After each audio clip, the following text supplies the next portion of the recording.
I was nearing my 5th birthday जब मुझे बताया गया कि मुझे स्कूल भेजा जाएगा।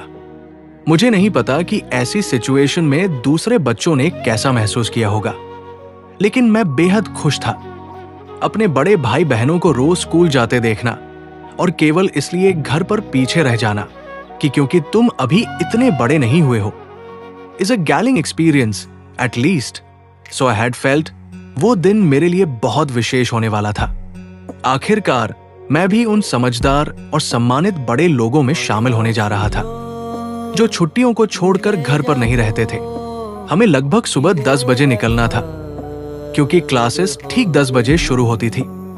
जब हम सब तैयार हो गए तो हम उस बग्घी की ओर दौड़ पड़े जो हमें स्कूल ले जाने वाली थी।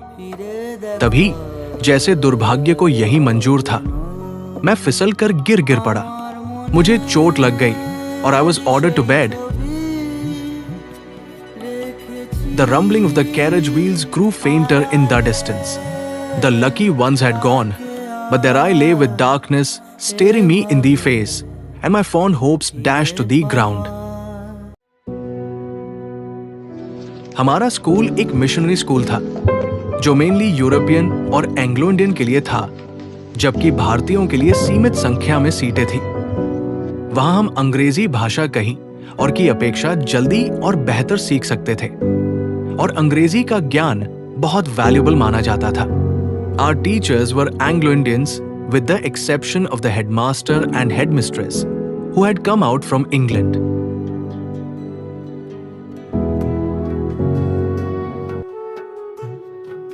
Most of our teachers we did not fancy. कुछ जैसे मिस्टर यंग से हम डरते थे, कुछ जैसे मिस कैरोगन को हम बस सहन करते थे, और कुछ जैसे मिस एस यदि वे कभी एब्सेंट रहती तो हम खुशी से चिल्ला उठते थे। मिसेस यंग हमें अच्छी लगती थी, लेकिन मिस सारा लॉरेंस जो इन्फेंट क्लास में हमारी पहली टीचर थी, उन्हें बच्चों के मन की ऐसी समझ थी, we were irresistibly drawing towards her. School अंग्रेजी मॉडल पर आधारित था। वहां पढ़ाई पर वैसा जोर नहीं था जैसा भारतीय स्कूलों में होता है। Outside studies, more attention was given to deportment, neatness, and punctuality than is done in an Indian school. वहां अंग्रेजी का स्तर भारतीय स्कूलों की तुलना में कहीं ऊंचा था।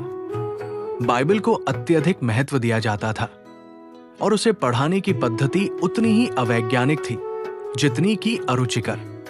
हमें बाइबल के पाठ रटने पड़ते थे, चाहे हम उनका अर्थ समझे या नहीं।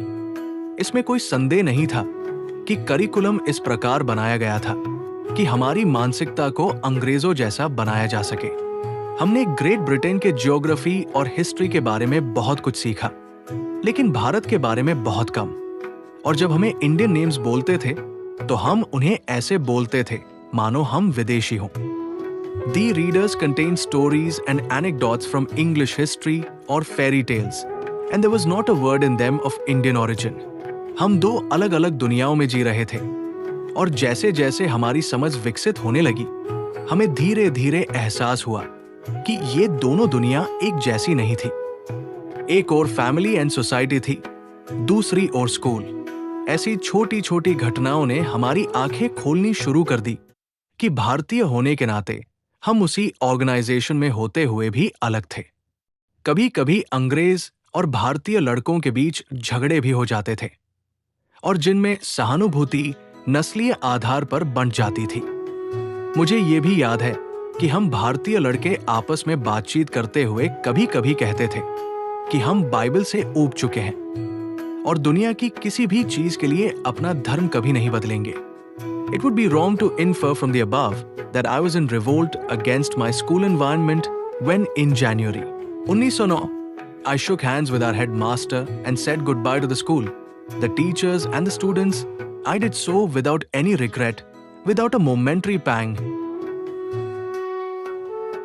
जहां तक पढ़ाई का संबंध था, मेरा रिकॉर्ड सैटिस्फैक्टरी था, क्योंकि मैं प्राय कक्षा में सबसे ऊपर रहता था, और चूंकि इस स्कूल में पढ़ाई को उतना महत्व नहीं दिया जाता था जितना सामान्यतः भारतीय स्कूलों में दिया जाता है, इसलिए मैंने अपने बारे में हीन भावना पाल ली। आज मैं किसी भारतीय लड़के या लड़की को ऐसे स्कूल में नहीं भेजूंगा। ऐसा बच्चा अपने वातावरण से असंगति की भावना से पीड़ित होगा